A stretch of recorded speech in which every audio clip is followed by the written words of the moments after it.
Welcome to the Big Heart Business Show. My name is Carrie Shepard, business strategist, philanthropist, and believer.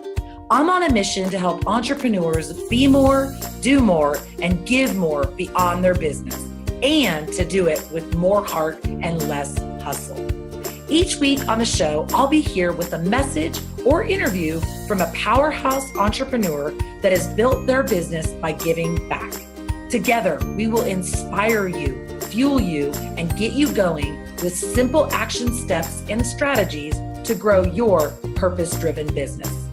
Our philosophy here is that we can change the world one big heart business at a time. Let's get started.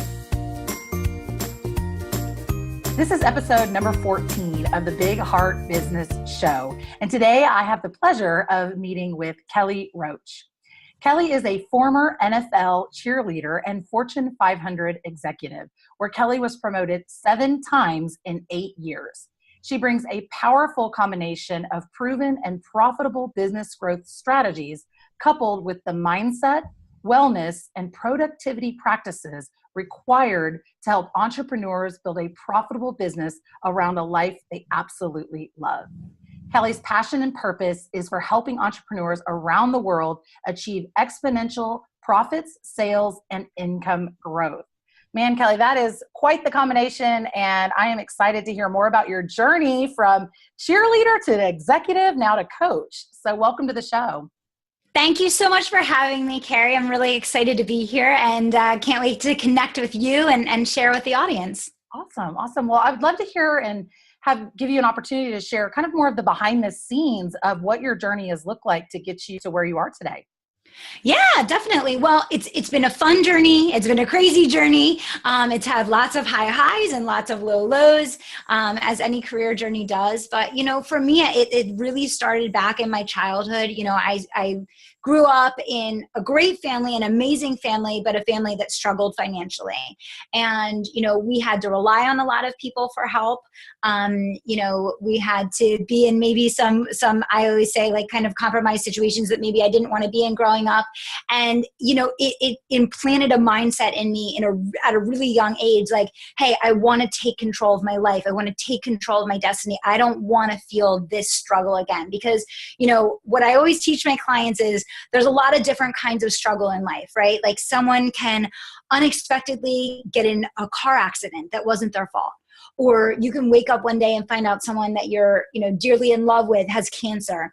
There's all kinds of challenges in life that are not controllable and that there's nothing that you can do to change or prevent. However, your financial position in life is something that you have absolute control over.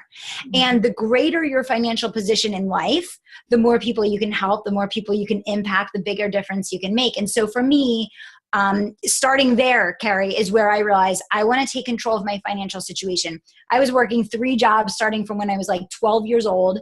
I always loved performing and dancing and cheerleading. And when I got to college, I was working 3 jobs. I chose the school that I went to because it was where I was going to be in the least amount of debt when I graduated, right?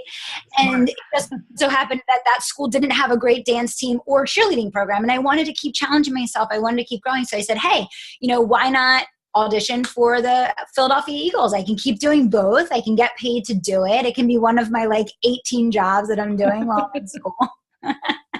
So I did that. It was a ton of fun. And then when I graduated, I was like, okay, I'm a comm major. Let me go out and figure out how I can use my personality to make connections with people and to build a great career and have financial success. And so I did that. I joined the Fortune 500. And, as you shared already, I was promoted 7 times in 8 years. But it was really one of those situations, Carrie, where I ran to the mountain as fast as I possibly could. And then I got to the top of the mountain and I looked around and I'm like, think I climbed the wrong mountain. And that's okay. That happens in life sometimes, right? But for me, I knew that I wanted to have a life of purpose and impact and fulfillment. I wanted to touch people. I wanted to build real connection. I wanted to make a lot of money, but I also wanted to have the time to spend it. And in that situation, I wasn't able to. And so the thing that had gotten me promoted all of those times was helping people learn sales. It was helping people learn marketing, how to have confidence and believe in themselves, how to price their business the right way, how to do business and do it well. And so I said, okay, this is my passion. This is what I'm the best at. Now, who are the people that if I helped learn that skill, it would impact them, it would change their life, it would impact their family, and it would have a ripple effect in our economy. And that's small business owners. So that's kind of how I made it to today and what I'm doing now with Kelly Roach Coaching. That was a long explanation, but a little bit of context to me. Yeah, no, I think thank you for that. And thank you for sharing even kind of the foundation of what propelled you into doing, the different kind of iterations of where you've been. And I think that's such a great point that you make in regards to, really kind of matching what it is that you're really good with and your purpose. What do you feel like the importance of really having a purpose-driven business and what does that mean to you? I mean, obviously it sounds like you found that for yourself. Yeah.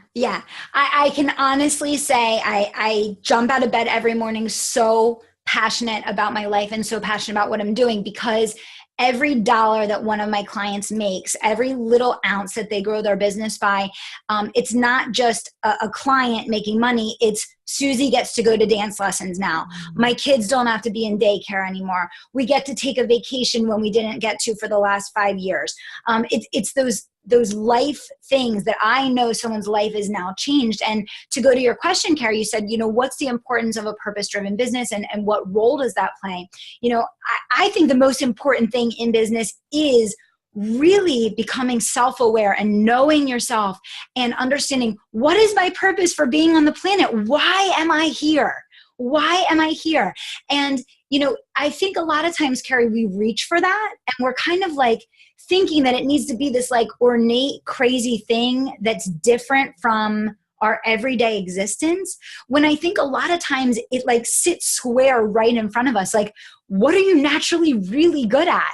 Like, what do people already come to you for all the time? What are the things that you would enjoy doing, whether you got paid or not? Look at what those things are and where that true talent lies, and then go figure out, how can I help as many people as I possibly can to get what they want in that realm of existence? And when you match your passion with helping people, you become completely unstoppable. And that's why I love working with entrepreneurs to grow their business. Yeah, that's so awesome. And I wonder if you find this to be the same thing as I find with a lot of my clients, is that something that they're so uniquely good at, they kind of minimize that, it's easy for everybody else. And so they kind of don't look at it as an opportunity to start a business. It sounds like you resonate with that as well for your clients. So much. And, I think part of our job as coaches is to help our clients see, again, you don't need to reach. It's right there. Don't minimize your past. And I think that's one of the biggest mistakes that entrepreneurs out there make, is they minimize their past and they don't lean on everything that they've done, everything that they've gone through, everything that they've experienced up until now. All of those things is what led you to becoming the person that can now help people in the way that you are destined to. For me, for example, my Fortune 500 experience, I get so upset when I hear people like really like bash their corporate experience or talk about their past jobs in a negative light. The only reason why I'm able to help people the way that I am is that I spent a decade teaching, coaching, training, working with hundreds of people and becoming an expert at what I do. If I were to say, put that aside, that, is nothing, well, then I would be a fraud, because that's how I learn what it is that I do to help people. And so it doesn't matter. There may be so many people listening that are like, but I'm not in the business world, or I wasn't working in the business world. How do I help people? Look at your past life. Look at the past experiences that you've had. Many times it's your personal journey of struggles that you've gone through that are the things that are going to be most helpful to people. And that's why I'm very upfront and honest. I wrote about in my book how we struggled financially. We were on the poverty line. I was getting free lunches in school, and how the person ripped open the envelope in front of everybody in line. And I was exposed for turning in envelopes that didn't have any money in it. Right. And I share that that story, because that pain and that vulnerability is what led me to, one, decide I never wanted to experience that again. And then two, dedicate my entire life to helping other people to not have to experience that. So whatever pain you have stored up inside, you went through that because it was preparing you to help someone else be able to not only endure that, but overcome it and make it to the other side. That's great. Yeah. And just giving people permission for that vulnerability and to share, because I think so often, and we were kind of chatting about this before we pressed record, but that entrepreneurs feel like they've got to have it all together and look so perfect. And like, I don't know, rainbows and butterflies are around us all the time. Yes. I think when you can share a story like that, it makes you human. I mean, it gives somebody a connection to you and really speaks to the heart of why you do what it is that you do. So I love that. Yeah. And it's so important. When I first started my business, I tried so hard to be perfect. When I was new and I was just getting started, I was so afraid of being exposed for being, in the beginning stages, or, of the failures that I went through to go to the successes. And now that I actually am successful as an entrepreneur, I realize, like, that's so stupid. It's the failures that you learn from, and it's sharing of yourself and giving of yourself that allows people to connect with you and allows them to build that sense of trust and affinity with you. And I told you, obviously, like before we got on, I was a hot mess. I missed the first interview because I was on Skype instead of Zoom. I'll expose myself here for just a second. Was in the wrong place for the interview. Then I didn't know today was video. I'm a hot mess. I'm sweating. That's why my hair's up. And you were so gracious and so kind. But, the entrepreneur life, it's hustle. It's fast moving. You make mistakes every single day. That's how you learn. And for me, the big tipping point in my business really exploding and growing was me getting okay with failure. And so it's so much to your point, Carrie, is like, be imperfect, share of yourself, because when you put that barrier up of that perfection, which is, none of us are perfect and none of us are ever going to be, then you're putting a barrier between yourself and the people that you want to help. When you take down those barriers and you allow yourself to be human, people can feel you, they can connect with you, they can understand you and make a decision about if you're the person meant to be their next guide in whatever, realm that's going to be. Mm-hmm. That's awesome. So kind of as we're kind of talking, so once somebody kind of figures out their purpose and they figured out, how they can serve in a big way, and they're stepping in to creating this purpose-driven business, what are some of the things that you see entrepreneurs kind of hold them back or stumbling blocks? I know obviously we've kind of laid the foundation of being vulnerable and being transparent, but beyond that, what do you feel like are some of the things that you see with your clients? Yeah. So there's a couple big things that I think are trends that I see over and over again across all different industries, across all different types of entrepreneurial spaces that people are in. And two different ones, so one is putting the cart before the horse. And, I like to talk about the difference between strategy and tactics, right? And, you can have a tactic that you copy and paste exactly from someone who's where you want to be. And you can go implement that tactic and get zero result. And, when you put that tactic before the strategy and you haven't done the work to build up to being ready to execute that tactic, the tactic is irrelevant. And so, like, what do I mean by that? Just to be a little bit more specific so that people can understand, right now, for example, in the online space, webinars are really big, right? And I myself love webinars and I use them, and they're one of our biggest revenue generating sources. But it took me almost, I'm going to say 3-4 years to get to the point where I consistently close people on my webinars in my follow-up sequence, and that those are a revenue generation source for me. And why was that? Webinar, the tactic in and of itself can only be successful if you have an engaged audience and you have traffic that you are using ads or a robust email list that you're building and you're engaging and you're constantly investing in, that you're driving into that webinar. So everybody wants to do the webinar and make the sales, but they haven't spent the 3 to 5 years building up the audience and growing their list and engaging that audience so that when they do the webinar, there's people that are interested in their product or program and ready to buy, right? And so don't put the cart before the horse. Get out there, be of value, be of service. You know, we all have access to a cell phone now. So there's not a single entrepreneur on the planet that has an excuse for not building their audience every single day, building their email list, because we have live streaming.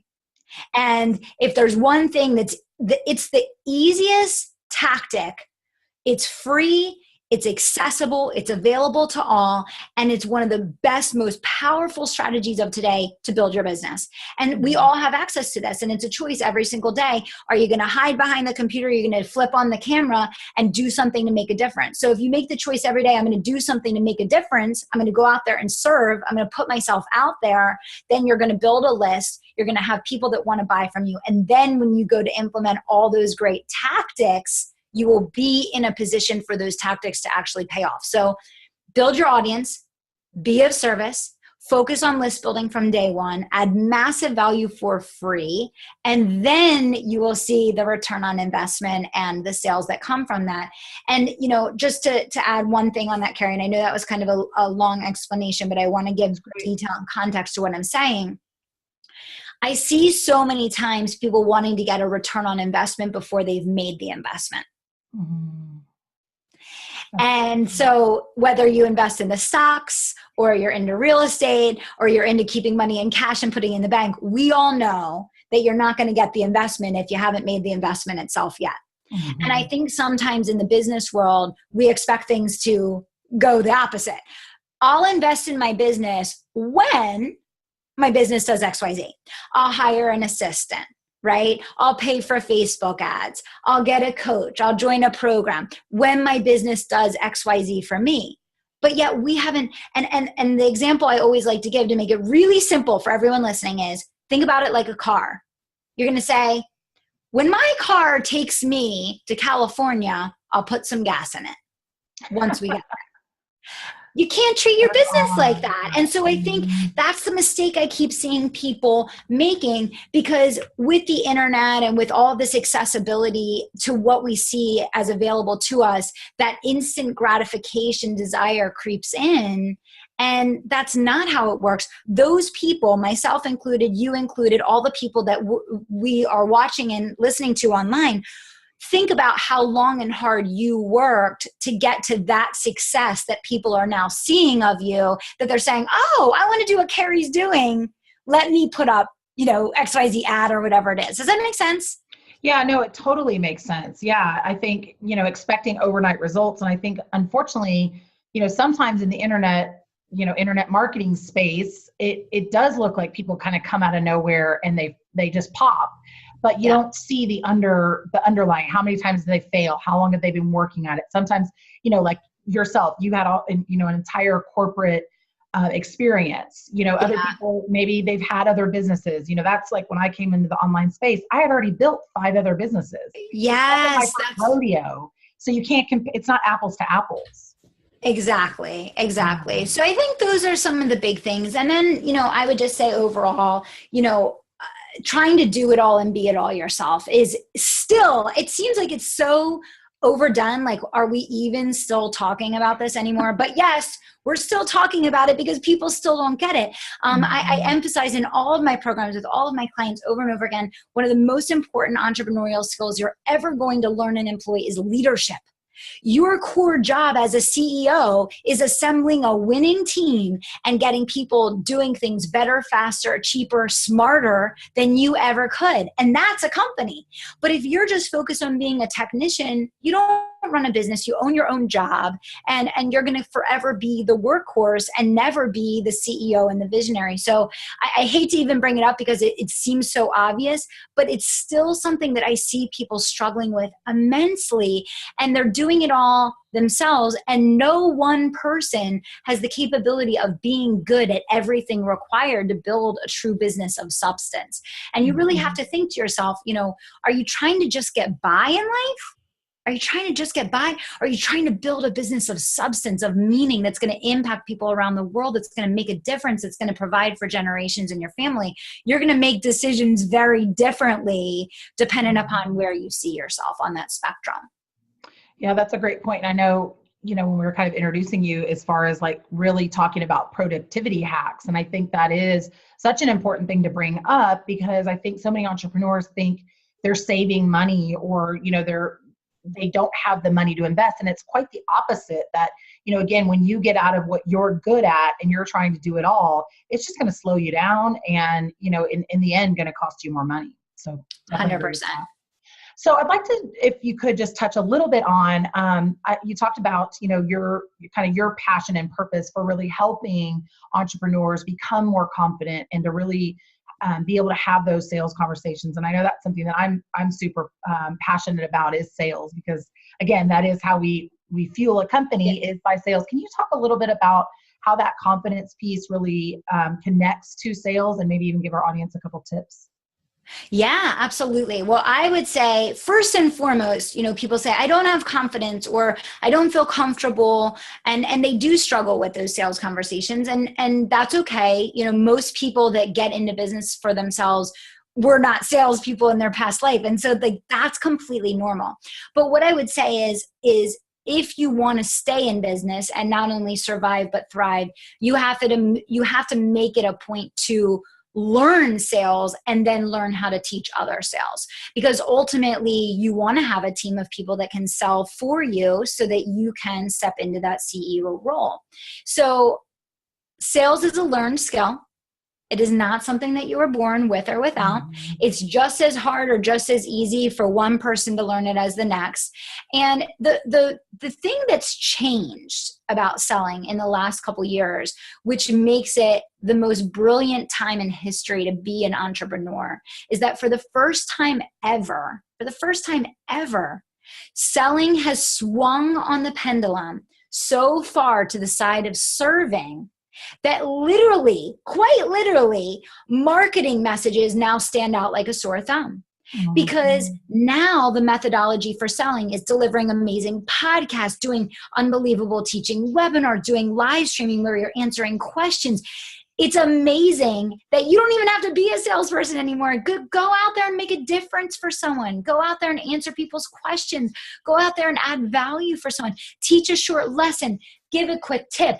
That's how you're going to begin selling. But you do still need to have a structure and a plan to what you're doing, right? I have people ask me about monetizing my podcast all the time. And I say to them, have a plan, right? There has to be a call to action at the end of the episode, and there has to be a funnel you're leading them to, and then a next step that's going to bring them into a product or program. That's just having the foresight of saying, well, why am I doing this podcast? And what am I trying to get the people that listen to do? Right? So I would say in terms of selling, realize that this is your moment. If you struggle, anyone can learn it. It is a learned skill. It's not a natural born skill. And that for the first time in history, it swung more to the side of you're going to sell more based on serving than you would based on outright selling anyway. So lean on just delivering value and making a difference for people, but also have a plan, right? What is the reason why you are doing what you're doing, and give them one next step that you want them to take. That's great. And I think that's such a great point too, about just the continuation of doing it. It's not just showing up and doing it one time, but, having that consistency of showing up, and, having that structural backbone of, how do you actually have those sales conversations. But I think what you're saying too is so true. When you've served and given people so much, they're almost already sold by the time they get to your sales page or get to have a conversation with you. And so again, I love that too. And it's focus on the serving rather than the selling. So it's great. Yeah. So and thank you so much for these, kind of sharing the in-depths of really what it looks like kind of behind the scenes, because, that is really why I started this podcast, because I think it's so important to have these conversations and to really understand what it looks like, and, what are the things that are holding us back, and what are the things that we could, maybe decrease the timeline for somebody else. So the other part of really why, the Big Heart Business Show exists is to really shed the light on what it looks like to make that impact and to give back and to really make a difference through our business. And obviously we've talked a lot about, making a difference for our clients and our communities. And of course that's so important. But beyond that, I would love to kind of dive into what does your give back plan look like in your business? And I know, again, kind of when we were chatting, that was one of the things that was first kind of attracted me to you, is that you were kind of talking about the way that you do that and the way that you give back. And so I think it's a really kind of a unique way. And I'd love for you to share that with our audience. Yeah, definitely. Well, just first of all, from a philosophy standpoint, just like really taking it down for a minute, I think that we live in a world where our busyness sometimes confuses and distracts us from our purpose in being in the world that we live in and on the planet that we're in. And, just like in our personal lives, there's a hierarchy of needs, and, food and shelter are like, basic things. And then, it goes onward and upward from there. Your business is the same. If you stick with it and you follow good principle and you work hard and you add value and you make a difference for people, ultimately you will take care of your financial needs. But at the end of the day, you will never have total and complete happiness and fulfillment as a person unless you are feeling that you are truly fulfilled in living out your soul's purpose. And maybe I say that one way, and Carrie, maybe you would say that a different way, and maybe each of the listeners would have their own way of expressing that with different words. But the bottom line is happiness comes from being fulfilled, from making a difference, from living out your purpose for being on the planet, which we all do have one. And, for me, when I was growing the business, it got to a point where, yes, I still have huge business goals, and, I'm hiring and we're expanding the team, and we're very focused on that. But there was like a little missing piece in my heart, right? Mm-hmm. Because I can do all the free podcasts in the world to teach people how to grow a business. I can do all the free live streams in the world, giving productivity tips and telling people how to make money. But there's still billions of people on our planet that don't even have clean drinking water. And to me, I wonder, how is it that we're trying to put people, on other planets and colonize other planets and sending people to the moon, and we're allowing our own brothers and sisters, our own human family, to have people that are dying and sick and can't even, get access to clean drinking water when we live on a planet primarily made of water. And so to me, I decided, you can complain about it or you can do something about it. And so I said, I'm going to do something about it. So we decided to start the Campaign for Humanity. So every month we make a donation to Charity Water. Every 90 days, that money, 100% of it gets sent out to the field. So it's getting pushed out right away. For every $30 that we donate, it brings a person clean drinking water for life. Mm. So that's the unbelievable thing about this. And this is what motivates me so, so much, because I feel like sometimes maybe you feel like, well, what I can do isn't big enough. What I can do doesn't make an impact. It doesn't really make a difference. It absolutely does.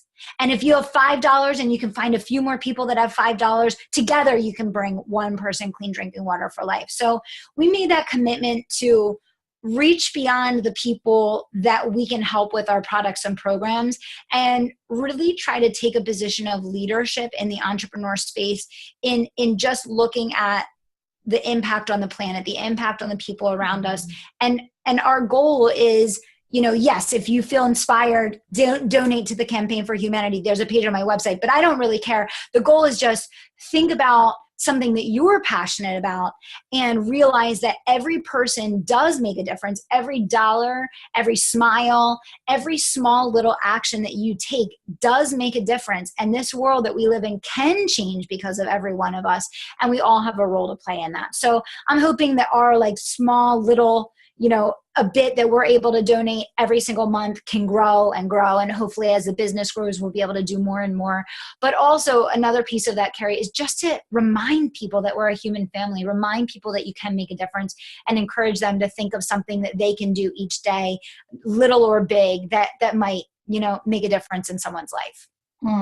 That's a great reminder. And I love what you said there, that, a piece of your heart was missing. It's, that's such I can just feel that, you can feel what the fulfillment of, having a business and creating success and, being able to help others do that same thing, but, really thinking outside yourself and outside, people that have cell phones and computers and a lot of these things that Yes. so much of so many humans out there just don't have. And, water being such an essential part of that. So I, Yeah. I, I also think Charity Water is such an amazing organization. And the fact that, when you donate that money, it's Yeah. going directly to somebody and making that impact. So it's awesome.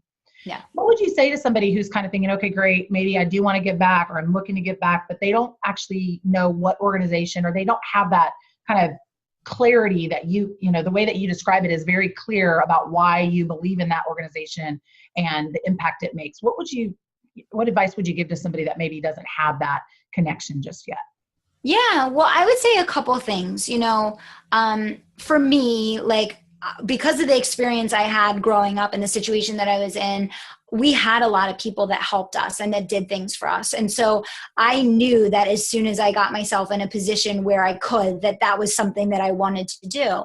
I would say, number one, start at home. Right? Because by being a happy, fulfilled person and doing things that make you feel complete, whether that's starting your own business or, quitting a job that you hate or making a change in your lifestyle and your diet or whatever, be a happy person. That's the first place to start. But besides that, like, look in your local community, think about things that you believe in or you care about, or even just an organization that inspires you, and get involved. And I always say, like, I think one of the biggest struggles with entrepreneurs, and I know it's really tough for me, is I have a young daughter. She's 3 years old. And so every minute that I'm not working, of course, I want to be with her. And I really struggled with, I wanted to donate my time and I wanted to give back, but I didn't want to have more time away from her because, of course, I run a business. So I'm busy during the day. So what I started doing, Carrie, was like, I started bringing her with me and we would go shop and donate food to the food bank together. Or we would go and we would donate toys together to give to kids in the hospital. And so think about, if you're the kind of person that it's been maybe time more so than money, because I think for a lot of people, it's that too. It's like, you don't want to just donate money that you're disconnected from. You'd rather be involved, but you don't feel like you can be. Find a way to take the people that you love and make that a bonding experience together, and something that's a meaningful, not only memory, but an impactful experience that maybe has an impact on how they decide to live their life going forward. And that's what I've tried to do with Madison in the things that I do donate my time to. I try to pick things that she can be with me for. Mm-hmm. Yeah, that's a great reminder that it's not always just about sending a check, which, obviously does make a big impact, but those experiences, and how do you help other people be able to get involved and build that community? Because like you said, my $5 isn't as impactful if I bring a friend along and we both have $5, but it's the same way if you're talking about, working with your hands or helping out with your time. So that's great. And that's great what an example you're showing your daughter. That's amazing at 3 years old. So Thank you. yes. All right, well, let's move into the lightning round. I want to ask you just a couple quick questions. Just the first thing that comes to mind when you hear the question. So, number one, what is the best piece of advice that you've ever received? The best piece of advice that I ever received was, no matter how good of a salesperson that you ever can be, it will never compare to the exponential growth and success that you can achieve by making other people successful. That's awesome. What is your favorite quote, mantra, or Bible verse? Be the best that you can possibly be in everything that you do. And number three, what book would you recommend to our audience and why? I would say there's so many. I read all the time, but I would say definitely The Answer by John Assaraf. That really helps people to understand how you can create new neural pathways in your brain to literally reshape your mind for success and start creating the results that you want. And by tapping into the subconscious, which is like, I think 94% or 96% of your brain versus, the very small percent that's our conscious brain that we rely on all the time. That's great. And then what's one thing that you do every day that helps you move forward and stay in action towards your mission? Well, I would say First of all, in terms of moving forward, living in gratitude. So I start and end every single day with a gratitude exercise so that I can put in perspective the reality of good is good and maybe bad isn't so bad. So I would say that is one thing. But then in terms of productivity and actually getting results, discipline. I keep my commitments to myself. I keep my commitments to my team. I do what's required and necessary, not what's easy and obvious. And I think that there's a big distinction there, because you can feel really busy and you can seem like you're working really hard, but really you can be avoiding the very things that are going to get you the result that you want. That's a great reminder. That's great. Well, Kelly, I just want to say thank you so much for, sharing with us, and thank you for your vulnerability and your transparency and sharing with us your story, and for all the value that you've given us. And I just really appreciate your heart for really what you're doing in your business, not only with your clients and really helping entrepreneurs become profitable and really live that fulfilled life, but then also the work that you're doing with Charity Water, and just the example that you're setting for not only your community, but also your daughter. That's so amazing. And I think really can serve as an inspiration for all the parents out there and how to get their kiddos involved in this mission of really making a difference. So just thank you for your time today. And I'd love for you just to share with our audience, how they can get connected to you. And I know you have a podcast of your own that maybe you can share with them as well. Yeah, awesome. Well, first of all, Carrie, thank you for creating an amazing space here. I can tell just by the questions that you ask and the energy that you bring that this is such a good, healthy, safe, amazing learning environment for people. And I'm sure it's changing lives every day. So thank you for having me, first of all. And so I run a podcast, Unstoppable Success Radio. So if you are starting or growing a business and you're looking for tips and strategies to help you go further, faster, that's a great place to connect with me. And if you head over to my website, kellyroachcoaching.com, I have 9 different free training audios, videos, PDFs, downloads, everything you can think of to help you with productivity, rapid business growth, achieving your lifestyle goals. So much is there as really a resource center for you to get started and keep moving on your journey. Thank you. That's awesome. And we'll definitely link all that up in the show notes so people can find that very easily. So thank you very much for your time today. And thank you to our listeners for joining us again on another episode of the Big Heart Business Show. We'll see you next time. Thank you for listening to this episode of the Big Heart Business Show. If you know someone that could benefit from this information, I would so appreciate it if you shared the love. And make sure to subscribe to this channel and leave a review. One last thing, if you're ready to fuel your big heart business with a consistent flow of cash and clients, head on over to carrieshepard.com/free gift to access a very special video series I created just for you. And don't forget, we are changing the world one big heart business at a time.